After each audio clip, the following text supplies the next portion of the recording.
আজি আমাৰ বিষয়টো হৈছে বেসিক্যালি এই দুটা মাহ প্ৰায় 1.5 মাহ 2 মাহ অসমৰ সংবাদ জগতৰ শিৰোনামাত সদায় যিটো চৰ্চিত হৈ আছে আৰু বিশেষকৈ যোৱা পঞ্চায়ত নিৰ্বাচনটোত আমাৰ মুখ্যমন্ত্ৰী ডক্টৰ হিমন্ত বিশ্ব শৰ্মাই অসমৰ সকলোবিলাক জ্বলন্ত ইস্যু তল পেলাই কেৱল এটা ইস্যুৱে আজি 2 মাহ দিন ধৰি চলাই আছে সেইটোৱে হৈছে ইস্যু যে গৌৰৱ গগৈ আমাৰ সাংসদ আৰু লোকসভাত বিৰোধী দলৰ উপদলপতি এই গৌৰৱ গগৈ ডাঙৰীয়া গোপনে চোৰাংকে পাকিস্তানলৈ যোৱা পাকিস্তান ISI নিমন্ত্ৰণত তেওঁ পাকিস্তানলৈ যোৱা পাকিস্তানত তেওঁ 15 দিন থকা বা তেওঁৰ পত্নী আজিলৈকে কিয় ভাৰতীয় নাগৰিকত্ব লোৱা নাই তেওঁৰ পত্নী এলিজাবেথে পাকিস্তানত NGOত চাকৰি কৰি পাকিস্তানৰ পৰা দৰমহা লৈছে গৌৰৱ গগৈ দুটা কণ শিশুৱে কিয় ভাৰতীয় নাগৰিক এতিয়ালৈকে লোৱা নাই ইত্যাদি ইত্যাদি ইত্যাদি ইত্যাদি এনেকুৱা কথাবিলাকে এটা পিছত এটা মুখ্যমন্ত্ৰীয়ে মানে চালে বেৰে কুবাই তেওঁ যিটো গোটেই অসমৰ ৰাইজক 2 মাহ তেওঁ এটা ইস্যুতে আবদ্ধ কৰি ৰাখিছিল আমি প্ৰদেশ কংগ্ৰেছৰ তৰফৰ পৰা আমি সময়ে সময়ে তাৰ আমি কাউন্টাৰ দিছো নেশ্যনেল লেভেলতো কাউন্টাৰ দিয়া হৈছে আৰু বিভিন্ন বিৰোধী দলৰ নেতা আৰু বিভিন্ন চিন্তাশীল ব্যক্তিয়ে সেই সকলো যথাযথ যিখিনি সময়ত ক'ব লাগে কোৱা হৈছে কিন্তু তৎসত্ত্বেও মুখ্যমন্ত্ৰী ডাঙৰীয়াই নিজে কৌশলগতভাৱে তেওঁ এই ইস্যুটো সদায় আনি আছে গতিকে আজি আমি আমাৰ প্ৰদেশ কংগ্ৰেছৰ তৰফৰ পৰা আকৌ মুখ্যমন্ত্ৰীক বিগিনিং টু এণ্ডিং আমি আজি আকৌ মনত পেলাই দিব খুজিছো আৰু প্ৰশ্ন কৰিব খুজিছো এই গোটেই ইস্যুটোত আমি 3 ভাগত বিভক্ত কৰিছো নাম্বাৰ 1 হৈছে যে এই কথাখিনি মুখ্যমন্ত্ৰীয়ে গৌৰৱ গগৈ কেনেকৈ আক্ৰমণ কৰা এই যে ষড়যন্ত্ৰ কৰা তেওঁৰ উদ্দেশ্যটো কি নাম্বাৰ 1 তেওঁৰ উদ্দেশ্য কি মুখ্যমন্ত্ৰীৰ উদ্দেশ্য কি আমি সেইটো আপোনালোকক কম উদ্দেশ্য কি ইয়াৰ পিছত আমি মুখ্যমন্ত্ৰীয়ে যিখিনি অভিযোগ আনিছে এই অভিযোগখিনিৰ সত্যতা আৰু গ্ৰহণযোগ্যতা কিমান আছে আমি সেই কথাটো আপোনালোকৰ আগত দাঙি ধৰিম তাৰ পিছত মুখ্যমন্ত্ৰীয়ে যে যিটো SIT গঠন কৰিছে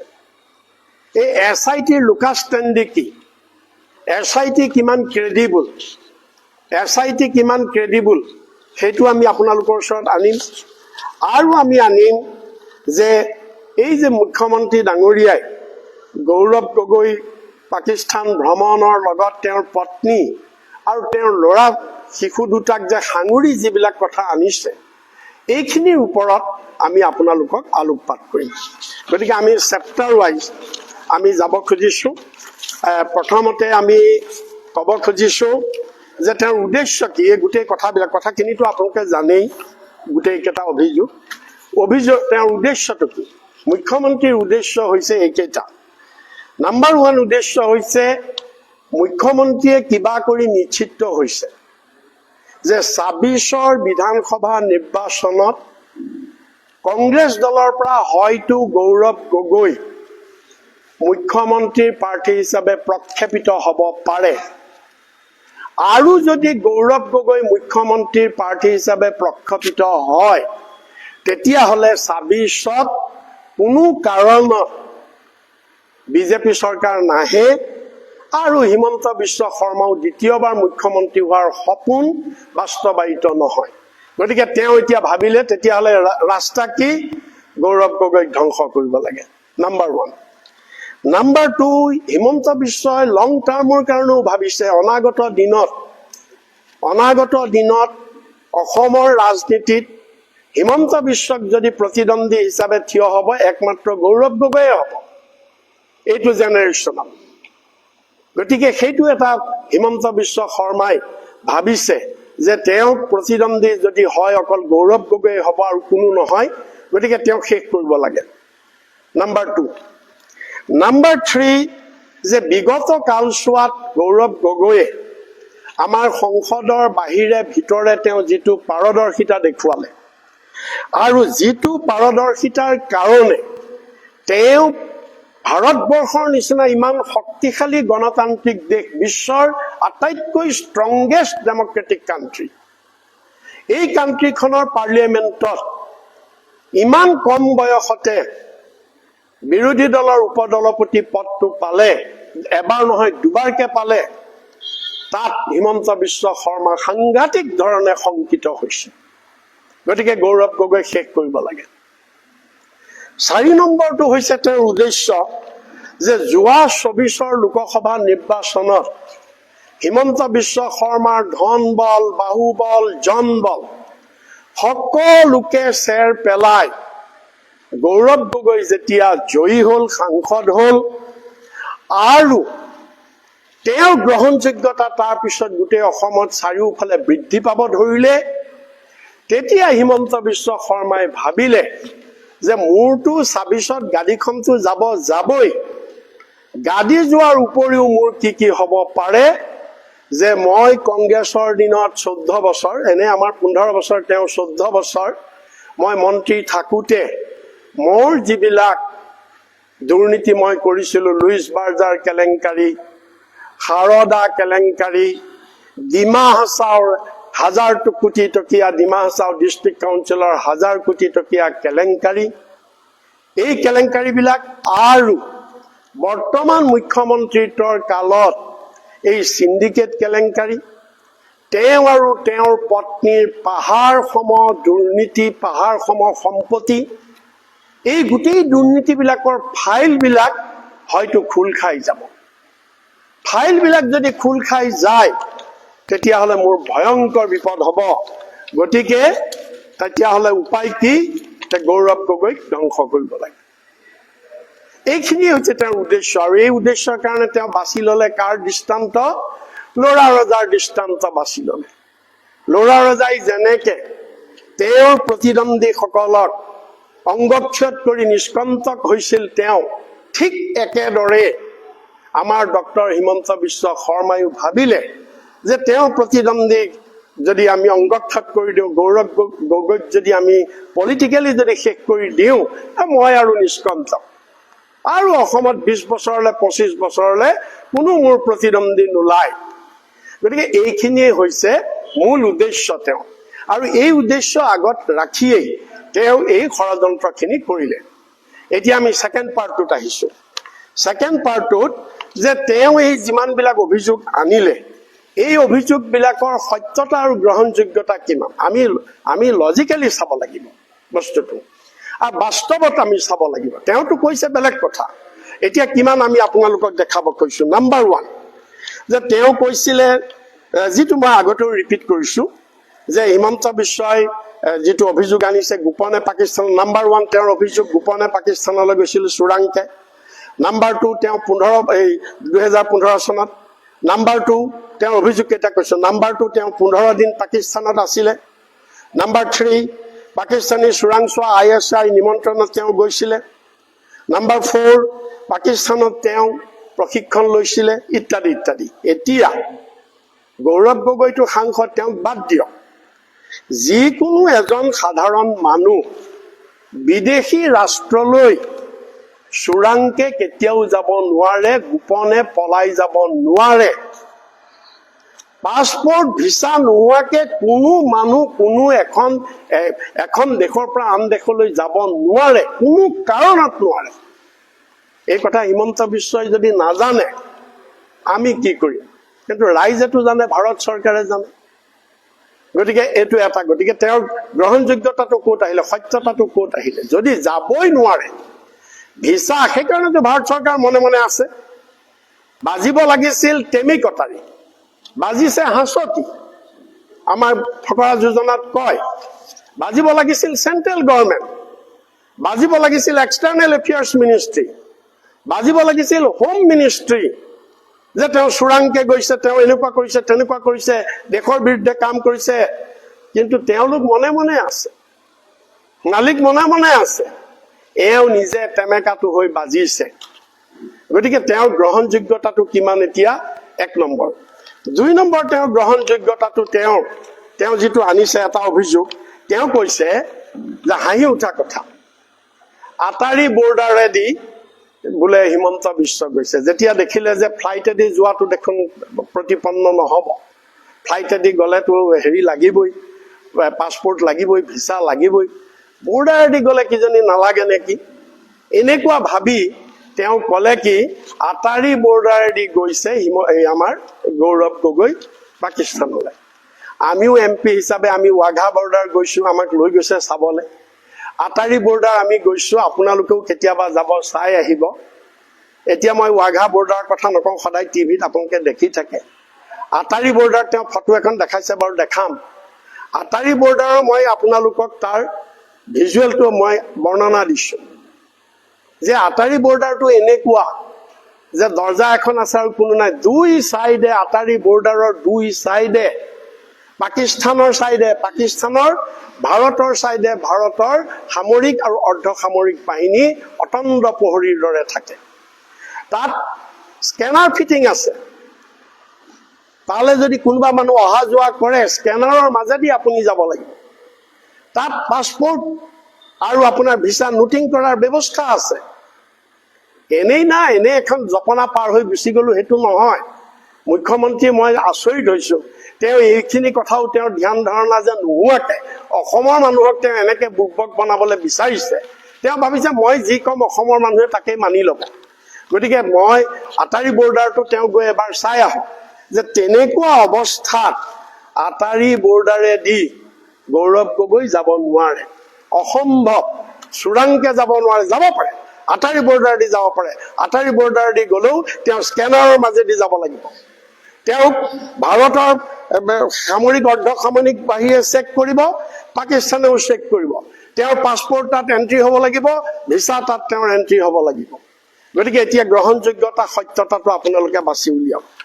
নাম্বাৰ 3 যে এতিয়া ধৰি ললো আমি যুক্তিৰ খাতিৰত এনে পটভূমিতটো লুকাই চোৰাংকেতো যাব নোৱাৰে এতিয়া আমি যুক্তিৰ খাতিৰত ধৰি ললো গ'ল বুলি ধৰি ললো আমি গৌৰৱ গগৈ গ'ল বুলি আমি ধৰি ললো পাকিস্তানলৈ আৰু 15 দিন থাকিলে বুলি আমি ধৰি ললো যদি চিফ মিনিষ্টাৰে গম পালে তেওঁ 15 দিন তাত থাকিল পাকিস্তানলৈ গ'ল ভাৰত চৰকাৰে কিয় গম পোৱা নাই আজিলৈকে ৰয়ে কিয় গম পোৱা নাই কিয়া আমাৰ ডাঙৰ ডাঙৰ ইন্টেলিজেন্স বিলাকে কিয় গম পোৱা নাই মিনিষ্ট্ৰি অফ এক্সটাৰ্নেল এফেয়াৰ্ছে কিয় গম পোৱা নাই কিয়া আৰু যদি গৈছে যদি গম পাইছে তেতিয়াহ'লে তেওঁ ইমান দিনে কেনেকৈ বিৰোধী দলৰ উপদলপতি হৈ পাৰ্লিয়ামেণ্ট কপাই থাকিব পাৰিছে তেওঁ কেনেকৈ নৰেন্দ্ৰ মোদী প্ৰধানমন্ত্ৰী অমিত শ্বাহ গৃহমন্ত্ৰীক আৰু বিজেপি চৰকাৰ বিফলতাসমূহক নগ্নভাৱে পাৰ্লিয়ামেণ্টত উদঙাই দিছে কিন্তু বিজেপি চৰকাৰে কিয় তেওঁৰ ওপৰত একো ব্যৱস্থা লোৱা নাই যদি তথ্য আছেই যে তেওঁ বিদেশত গৈ এনেকুৱা কৰিছে ভাৰত বিৰোধী কাম কৰিছে গতিকে গ্ৰহণযোগ্যতাটো ক'ত এতিয়া আপোনালোকে বাছি উলিয়াওক এতিয়া আপোনালোকে আৰু এটা চাওক যে 1.5 মাহত এতিয়া এইটো চাব এইটো ভেৰি ইণ্টাৰেষ্টিং এই 1.5টা মাহত মুখ্যমন্ত্ৰীয়ে লাষ্টৰ পিনে কি কৈছে যে মই এটাই কুৱেশ্যন সুধিছো আপোনালোককে সাংবাদিকৰ আগত মই মনত পেলাই দিছো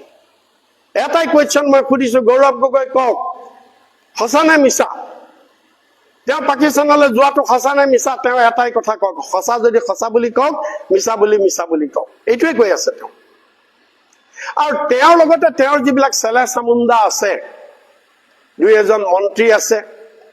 2-এজন বিধায়ক আছে 2-এজন সাংসদ আছে এইবিলাকেও তাৰ লগতে হিয়ালে হোৱা দিয়াৰ লগত খেউৰায়ো খেউকে চিঞৰিছে তাৰ লগতে আমাৰ কেইটামান টিভি চেনেলত টক শ্ব'ত বিজেপি কেইজনমান স্পোক্স পাৰ্চন তেওঁলোকেও সেই একেটা কথা নাই আমি কৈছো একদম এনেকুৱা এজনেতো কি কৈছে যে কাটাতাৰৰ তলেদি পাৰ হৈ গৈছে গৌৰৱ গগৈ এজনে তেওঁ দেখি আহিলে কাটাতাৰেদি পাৰ হৈ যোৱা তেওঁ দেখি আহিলে এইটো ক'বই কাৰণ তেওঁলোকৰ কথাটো হৈছে কি বাংলাদেশত কাটাতাৰ আছেতো গৰু চিণ্ডিকেটটো কৰিবলৈ কাটাতাৰৰ তলেদি যায়তো সেইটো অভ্যাস আছে চাগে তেওঁলোকৰ যোৱা বা তেনেকে যোৱা বুলি তেওঁলোকে ভাবে জানে সেইকাৰণে ভাবি লৈছে কিজানি গৌৰৱ গগৈ এনেকেই কাটাতাৰৰ তলেদি গৈছে নেকি সেইকাৰণে তেওঁলোকে কৈছে কাটাতাৰৰ তলেদি গৈছে বোলে এজন বিজেপিৰ এজন স্পোক্স পাৰ্চনে টিভিত কৈছে ক'ত আছো আমাৰ দেশখন এতিয়া মই আপোনালোকক ক'ব খুজিছো যে এতিয়া কথাটো হ'ল এই স্পোক্স পাৰ্চন জনে কৈছে যে হিমন্ত বিশ্বই কৈ দিয়ক কি হেৰিয়ে গৌৰৱ গগৈয়ে কৈ দিয়ক তেওঁ কওক গৈছে নে নাই এতিয়া মই প্ৰশ্ন কৰিব খুজিছো উল্টাই ডক্টৰ হিমন্ত বিশ্ব শৰ্মা আপুনি এজন ইমান জনাশুনা মানুহ আপুনি আইনৰ ছাত্ৰ আপুনিয়ে মই একেলগে আমি হাইকোৰ্টত উকালতি কৰিছিলো আপুনি উকিল হিচাপেও খুব ভাল উকিল আছিলে তা আপুনি এইটো কথা নাজানে নেকি ভাৰতবৰ্ষৰ আইনত কি ধাৰা আছে যে onus of proof lies on the complainant যিকোনো অভিযোগ যদি আপুনি আনে অভিযোগ প্ৰমাণ কৰাৰ দায়িত্ব অভিযোগকাৰীৰ গৌৰৱ গগৈ কোন তেওঁলোকে সুধিবলৈ গৌৰৱ গগৈ তেওঁলোকে ক'বলৈ কোন যে আপুনি স্বীকাৰ কৰক আপুনি গৈছে নে নাই কোন তেওঁলোক সুধিবলৈ তেওঁলোকে সুধিব নোৱাৰে আৰু গৌৰৱ গগৈ ক'লে কিয় ক'ব তেওঁলোকে সুধিলেও কিয় ক'ব তোমালোকৰ দায়িত্ব মই নকওঁ মই পাকিস্তানলৈ গৈছো নে নাই যোৱা মই নকওঁ তোমালোকে প্ৰুফ কৰা মই চোৰাংকে গৈছিলো নে নাই যোৱা প্ৰুফ কৰাৰ দায়িত্ব তোমালোকৰ কাৰণ এলিগেশ্যন তোমালোকে আনিছা এইটো সংবিধানত আছে আমাৰ আইন এনেকে চলিছে onus of proof lies on the কমপ্লেইনেণ্টৰ ওপৰত আহিব প্ৰমাণ কৰাৰ দায়িত্ব তুমি প্ৰমাণ কৰা আৰু মই কম মোক যদি স্বীকাৰোতে মোক যদি MA সোধে মই কম মিনিষ্ট্ৰী অফ এক্সটাৰ্নেল এফেয়াৰ্ছে মাতি মোক সোধক তুমি পাকিস্তানলৈ গৈছিলা নেকি চোৰাংকে মই কম কিন্তু তুমি সুধিলে মই কিয় কম গতিকে আপুনি চাওক ক'ত কেনেকুৱাকে মানুহক বুৰ্বক বনাব খুজিছে গ্ৰহণযোগ্যতাটো ক'ত এতিয়া মই আহোঁ এতিয়া আমি পিকচাৰলৈ যাওঁ দুখন পিকচাৰ মাত্ৰ দেখাম যে যদি হিমন্ত বিশ্বই কৈছে যে 10 ছেপ্টেম্বৰত মই সব হেৰি কৰি দিম আৰু ৰিজাইন দি দিম মই যদি প্ৰুফ নহয় মই ৰিজাইন দি দিম এতিয়া মই প্ৰথমে ছবিকেইখন দেখুৱাই লৈ তাৰপিছত মই আপোনালোকক ক'ম ছবিকেইখন দেখুৱাই লৈ মই আপোনালোকক ক'ম এটা প্ৰশ্নই কৰিম আপোনালোকৰ যোগেদি এতিয়া এইখন ছবি আপোনালোকে চাওক এইখন হৈছে পাৰ্লিয়ামেণ্টৰ ছবি অলপ ডাঙৰ কৰি দিলে দেখিলেহেঁতেন তথাপি আপোনালোকে সবেই জানে এইটো মই জানেই এইখন হৈছে বেক চাইডে আমাৰ পাৰ্লিয়ামেণ্ট আছে এইখন হৈছে 19 চনত গৌৰৱ গগৈ দ্বিতীয়বাৰ সাংসদ হৈ তেওঁ পত্নীৰ সৈতে পাৰ্লিয়ামেণ্টত গৈছিলে হাতত এখন গৌৰৱ গগৈ কাগজ আছে দেখিছেনে সেইখন কাগজ তেওঁ শপত যে ল'বলে সেইখনৰ এটা কপি আৰু দেখিছেনে ভিক্টৰী চিন দিছে গতিকে এইখন হৈছে ফটো পাৰ্লিয়ামেণ্টৰ এইখন ইয়াত কোনো ডাউট নাই আৰু এক্সপাৰ্ট আৰু এইটো চাওক সেইকাৰণে এতিয়া ইয়াৰ পিছৰখন ফটো চাওক পিছৰখন দেখুৱা এইটো হৈছে এই আটাৰী বৰ্ডাৰত গ'ল এতিয়া গৌৰৱ গগৈ এতিয়া আপোনালোকে চাওক এইয়া আটাৰী বৰ্ডাৰটো তেনেকুৱা তাত পুলিচ চুলিচ একো নাই একদম বৰ্ডাৰ উদং তাত কোনো নাই আৰু সেইজন এজন পাকিস্তানী মানুহ দেখিছেনে তেওঁৰ ছাঁটো উঠিছে দেখিছেনে আপোনালোকে তাত ছাঁটো উঠিছে এই গৌৰৱ গগৈ এলিজাবেথৰ ছাঁটা একো নাই আপোনালোকে দেখিছেনে মন কৰিছেনে এতিয়া আপুনি কওক যদি তোমাৰ হাতত ইমানেই তথ্য আছে তুমি 420 কিয় গৈছা এইটো 420 নহয় জানো এইটো 2 নম্বৰী কাৰবাৰ তুমি 420 কৰি ফেব্ৰিকেটেড কৰি তুমি তাত গৈছা তুমি এইটো মানুহ ইমান বুৰ্বক নেকি এইটো 420 এজন মুখ্যমন্ত্ৰী যদি এনেকুৱা 420 ব্যৱস্থা লয় তে দেশখন অসমখন কলৈ যাব আচ্ছা এইখন গ'ল এতিয়া পিছৰখন এয়া দুখন আমি দেখুৱালো আটাৰী বৰ্ডাৰ এইবিলাক আগতে ওলাইছে এতিয়া ইণ্টাৰেষ্টিং পাৰ্টটো দেখাব খুজিছো আপোনালোকক এইখন ফটো চাওক এইখন ফটো হৈছে আপোনাৰ 9/9/2015 চন ফটোখন ভালকে চাওক 9/9/2015 চন অৰ্থাৎ 2015 চনৰ 9 ছেপ্টেম্বৰৰ আৰু এই ফটোখন পাকিস্তানৰ হাই কমিশনৰ অফিস অৰ্থাৎ এম্বাসি বুলি আমি কওঁ এম্বাসি নহয় হাই কমিশন দূতাবাস পাকিস্তান দূতাবাসৰ অফিস আৰু পাকিস্তান দূতাবাসৰ প্ৰত্যেক দেশৰ দূতাবাস বিলাকে কিছুমান প্ৰগ্ৰাম কৰে তেওঁলোকৰ সেইটো প্ৰগ্ৰেম আছিল কি যে কলেজীয়া ল'ৰা ছোৱালী এইবিলাকক ইণ্টেলেকচুৱেল ল'ৰা ছোৱালীক লৈ মাজে মাজে লেকচাৰ প্ৰগ্ৰেম কৰে, ইণ্টাৰেকশ্যন প্ৰগ্ৰেম কৰে, আৰু ভাৰত পাকিস্তান সম্পৰ্ক কেনেকুৱা হ'ব লাগে ইত্যাদি ইত্যাদি কথাবিলাক ডিছকাছ কৰে। এইটো প্ৰত্যেক এম্বেচিৰ এনেকুৱা প্ৰগ্ৰেম আছে।